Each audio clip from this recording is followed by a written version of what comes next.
Alors ceux qui nous écoutent régulièrement savent que nous avons une auditrice charmante et fidèle, parfois offensive, oui, disons-le, qui connaît l'actualité et qui est parfois en colère sur le monde et sur ce qui se passe dans notre beau pays. Et elle est venue aujourd'hui, elle était venue une fois avec ses petits-enfants, elle est venue avec Joël, son mari, et vous avez reconnu évidemment Annick. Bonjour Annick. Bonjour. Mais je me disais, si on vous invitait, si vous étiez une éditorialiste, une chroniqueuse autour d'une table pour commenter l'actualité tous les jours et que vous étiez par exemple avec des gens très différents d'ailleurs, qui peuvent exister, des écrivains comme on peut avoir, des journalistes de renom, etc. Ça pourrait vous intéresser ? Il faut préparer les sujets. Faut que vous avancez. Oui. Avancez votre siège, je me permets. Oui. Voilà. Il faut préparer les sujets, ça va me prendre du temps. Nous, on les prépare pas beaucoup, vous savez. Mais moi, je suis une grosse feignasse, alors vous avez. Bon. Donc, je sais pas si je pourrais tenir la cadence. Mais oui, mais en même temps. De temps en temps, peut-être. Non, mais ce qui est intéressant, et c'est pour ça qu'on aime bien vous avoir, c'est d'avoir votre avis, j'ai envie de dire, brut de pomme. Oui. Ah ben ça, c'est brut de pomme. C'est sûr. Vous êtes une auditrice, mais j'ai envie de dire, vous êtes une Française, comme il y en a des dizaines, tout sans doute. Tout à fait, absolument. Mais vous portez cette voix-là, vous dites des choses de bon sens, et je pense que même les gens qui vous écoutent parfois à la radio, ils doivent vous dire, tu as eu raison, Annick, de dire cela, parce que tu as exprimé ce que les autres ne disent pas forcément. C'est ce que mes amis me disent. Ouais. Oui. Bon, pourquoi vous êtes si bronzée ? Ah, c'est la plage, bien sûr.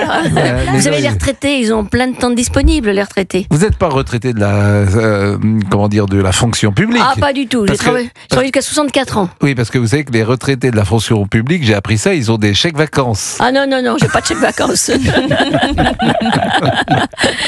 Bon, donc là, vous étiez... Alors, vous avez... on a une vie très, très compliquée, très mouvementée. Non, mais vous avez une vie merveilleuse. D'abord parce que vous êtes en pleine forme, et c'est important d'être en forme. Et puis Joël est là aussi. Oui. Joël qui a perdu la parole en 1972, 73. Ah, commencez pas. Ne commencez pas. Joël qu'on appelle Bernardo. Vous savez qu'il a conduit toute la nuit. Enfin, il a conduit... Non. Oui. Bonjour Joël. Bonjour Joël. Non, je n'ai pas conduit toute la nuit, mais une partie seulement. Oui.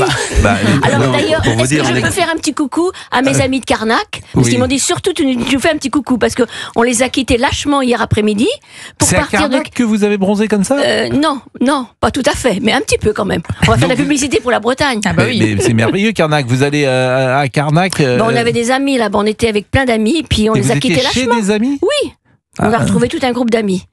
Et on les a quittés lâchement pour venir. Mais quand vous dites un groupe, vous êtes combien ? Là, on était 10, là. On était 10. Donc c'est 5 couples. Oui, nous, ce sont des anciens voisins quand on vivait une vie antérieure. C'est quoi une vie antérieure ? Vous voulez dire dans un autre siècle ? Oui, dans un autre siècle. C'était dans la première résidence qu'on a vécue, en fait.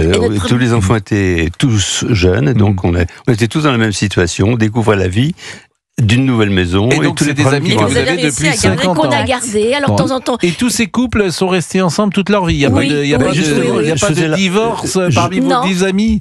Enfin, c'est une génération quand même. Je faisais la remarque, et la moyenne d'anniversaire de mariage, c'était entre 50 et 65 ans. Oui. De mariage. Et tous ces gens sont en pleine forme, il n'y a pas de... ils ont leur cachou, ils prennent leur cachou tous les jours. Ils prennent leur cachou. Bon, il est 11h36, on est avec Joël et Annick, qui sont des auditeurs fidèles. Quand vous dites que vous avez roulé toute la nuit, vous êtes parti à quelle heure, par exemple, on est parti à 16h de Carnac, et on est retourné d'abord à Saint-Malo. Saint-Malo, on a changé de voiture, et on a fait nos valises. On a refait nos valises pour revenir ici, on est arrivé à Sèvres vers minuit. Vers minuit, mais pourquoi ça veut dire quoi, changer de voiture? On avait pris une petite voiture pour faire la belle. J'avais pris une petite voiture décapotable pour aller à Carnac pour faire la belle. Ça m'étonne pas. Et après, on a pris une routière qui allait un peu plus vite quand même. Bon, c'est vrai que Annick et Joël, bon, c'est une chance pour vous. Vous avez de nombreuses propriétés en France. Commencez pas non plus. Des voitures décapotables. Non, mais là, vous avez la chance. Je souris, mais c'est vrai que vous vivez une retraite paisible et agréable. Vous avez beaucoup travaillé. Mais parce qu'on l'a mérité. Mais j'en suis sûr. Alors, mais faut le dire aussi. Faut le dire aussi, on a travaillé pour. Mais je suis d'accord avec vous, mais il y a une part parfois de chance dans la vie. La chance, c'est d'être déjà en bonne santé. Oui, par exemple, je ne me permettrai pas de vous demander votre âge, Annick. 76. Combien ? 76 ans. Bon, vous êtes en pleine forme. Oui, même âge. Ah oui, vous êtes de la même année ? Oui. 49. Bon, et là, vous célébrez votre quantième année de mariage ? 50, quelques années. 50 non, mais 50. en quelle année vous êtes marié ? En 70. 1970, oui. donc on est aujourd'hui en 2025. Ça fait 55. Ça fait 55 ans, oui. C'était quel jour ? C'était le 6 juillet. Non, 6 août, pardon. Mais c'est un peu compliqué. Mais quelquefois, c'est un peu compliqué quand même. C'était au mois d'août, non, c'était le 6 juillet. Mais bon, c'était l'été, quoi. Ouais. Bon, mais c'est beau quand même. Et quand vous voyez ces jeunes générations, par exemple, qui n'arrivent pas à passer les 3 ans, paraît-il que l'amour dure 3 ans. Nous, ça fait 55 ans. C'est quoi le secret ? Voilà une question qui n'a jamais été posée à un vieux couple. C'est quoi le secret de la longévité de l'amour ? Eh ben, déjà, je pense qu'il faut faire des tableaux, le plus, le moins. Et puis après, on fait l'analyse. Et puis je me dis, celui-là, il est comme ça, mais un autre, il sera autre chose. Et puis il va m'emmerder aussi. Ah oui. mais moi, je vois pas de moins chez Joël. Je ne vois que des plus. C'est vrai. Arrêtez de dire des trucs comme ça. Mais pourquoi je vois quelqu'un de paisible sûrement, tiens, qui vous regarde avec tendresse et c'est amour. moi qui gère tout. Alors lui, il vit sa vie, lui. Mais parce que, et moi, mais pardonnez-moi, vous gérez tout parce que. Parler. Mais vous voulez tout gérer, non ? Joël, mais voilà. Parce qu'il fait pas, alors je fais. Mais c'est pas ça du tout. Joël, il a compris par son intelligence très grande qu'il fallait vous laisser de la liberté, de l'espace. Et c'est toute sa tendresse, au contraire. Et je me permets, il est peut-être aussi très fatigué d'avoir beaucoup conduit, parce que c'est vrai que... Non, mais il n'a pas le droit de descendre, surtout. C'est surtout ça. Il faut qu'il prenne ses précautions, comme on disait jadis. Avant, prends tes précautions. Vous savez qu'on a fait 1300 km d'une seule traite. On est remonté de Nice à Saint-Malo. Oui. En une traite. En une journée. Oui. Non, mais vous arrêtez. Un quart d'heure pour manger un morceau de pizza. Et vous avez partagé la route, j'imagine. Un petit peu, mais... Oui, on a traversé le Massif central. Oui, j'ai conduit un petit peu. Bon, il est 11h40. On a des gens qui vont nous dire au revoir aujourd'hui. Je crois qu'on est avec Gilbert Montagnier en ligne. Cher Gilbert. On dirait bien que c'est ça. Salut Pascal, bonjour tout le monde. Comment ça va Gilbert ? Vous écoutez, vous entendiez Joël et Annick qui nous parlent des 55 ans de vie commune. Ça m'a fait penser à Nicole et moi-même, c'est marrant. Parce que nous, on a 26 ans maintenant de mariage. Oui. Et le truc, c'est que quand on est en voiture, Nicole, elle veut jamais me laisser conduire. C'est chiant, vraiment. Et pourtant, je ferais bien la route aussi, quand même. Elle veut pas. Moi, je trouve que ce serait une bonne idée.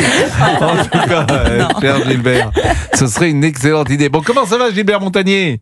Écoutez, ça va très très bien. Je suis ravi d'être en votre compagnie à tous là parce que je voulais saluer votre travail. Moi, c'est pour ça que j'interviens parce que j'aime vous écouter, j'aime la nature des propos et je voulais.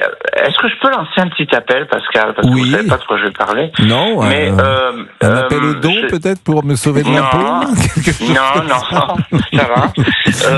Mais je suis très interpellé justement en ce moment par une histoire qui me touche beaucoup. C'est un foyer de seniors non-voyants qui est rue Petit dans le 19e. Et l'association, qui est la plus grande association de déficients visuels, qui gère ce truc-là, veut les transbahuter dans une ville de banlieue. J'ai rien contre les villes de banlieue, mais où ils n'auront pas du tout leur repère, n'auront pas leur repère ni des magasins ni de l'environnement. Ils seront sur un grand espace et nous, quand on est sur une dalle, on est paumé parce qu'il n'y a pas de repère, il n'y a pas d'ergonomie, il n'y a pas de choses comme ça. Donc il faut absolument pas que ces 50 personnes âgées soient déménager, parce que pour eux, ça serait un drame. Donc, je lance un appel. Et pourquoi elles sont déménagées ? Pour des raisons financières ? Parce que le bail n'est pas renouvelé ? Parce que l'association, je présume, qui s'occupe de ça, a mal géré leur truc. Et eux, ils n'ont pas à payer les pots cassés, comme on disait à Ménilmontant, quoi, si vous voulez. Je suis d'accord avec vous. Mais j'ai vu aussi que, comme les gens aujourd'hui sont de plus en plus vieux, il y a beaucoup de problèmes de ce qu'on appelle la macula. Et vous devez connaître ça, évidemment, Gilbert Montagnier. Ce sont des gens qui perdent la a vu après 80 ou 85 ans. Et c'est vrai que c'est des ophtalmos. C'est des gens justement que je respecte énormément parce que eux, ils ont beaucoup de mérites que je n'ai pas, dans le sens où moi, c'était livré avec depuis la naissance, donc j'ai vraiment. Mais eux, c'est fantastique. Et justement, il faut pas les déménager de leur endroit, rue Petit dans le 19e. Ils sont habitués. Écoutez, on va essayer de suivre cette affaire.